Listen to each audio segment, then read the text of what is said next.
Il est très simple d'ouvrir un compte bancaire une fois que vous allez arriver au Canada. Pour choisir votre banque, je vous conseille d'aller sur Internet. Il y a néanmoins une banque qui se démarque par les services qu'elle offre aux nouveaux arrivants. C'est d'ailleurs la seule banque à pouvoir offrir une ouverture de compte à distance, c'est la Caisse des Jardins. Alors nous sommes allés rencontrer la Caisse des Jardins pour vous expliquer comment fonctionne l'ouverture d'un compte. Donc l'avantage au niveau de la Caisse, c'est que vu que la Caisse est une coopérative, donc on demande à 5 $ de capital social pour être membre de la Caisse. L'avantage d'être membre de la Caisse, c'est que vous allez pouvoir participer aux bénéfices que la Caisse va faire. Donc une partie va être retournée aux membres sous forme de ristourne. Aussi, vous avez droit de vote. Donc annuellement, il y a une assemblée annuelle qui va être faite et les membres de la Caisse vont pouvoir venir voter au niveau des ristournes, au niveau des différents projets de la Caisse. On peut ouvrir un compte à distance, c'est que ça va se faire par courriel.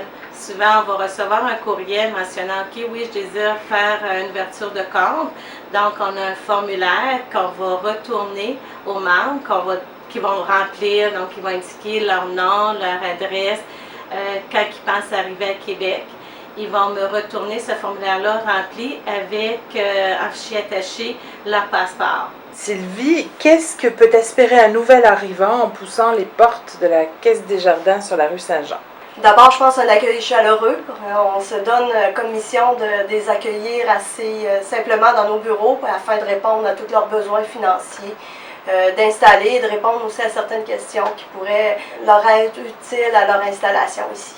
Pour le compte en soi, nous, on va demander des pièces d'identité, dont le passeport. Et souvent, joint à ça, quand on passe les douanes, on va avoir aussi le statut officiel, soit le permis de travail temporaire, un document qui nous permettra de compléter la deuxième pièce d'identité requise.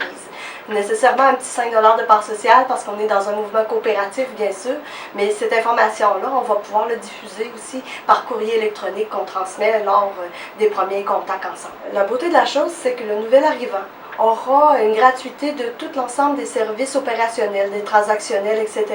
Ce qui nous permet, nous, par la suite, d'avoir une bonne lumière. On va faire aussi une belle statistique de l'utilisation afin que, lorsque la gratuité, après un an, sera du passé, d'établir peut-être les frais fixes, il y a des sols à maintenir, etc. Donc, on aura aussi des statistiques là-dessus. C'est un bel outil afin de travailler pour ne pas payer des frais inutiles au compte.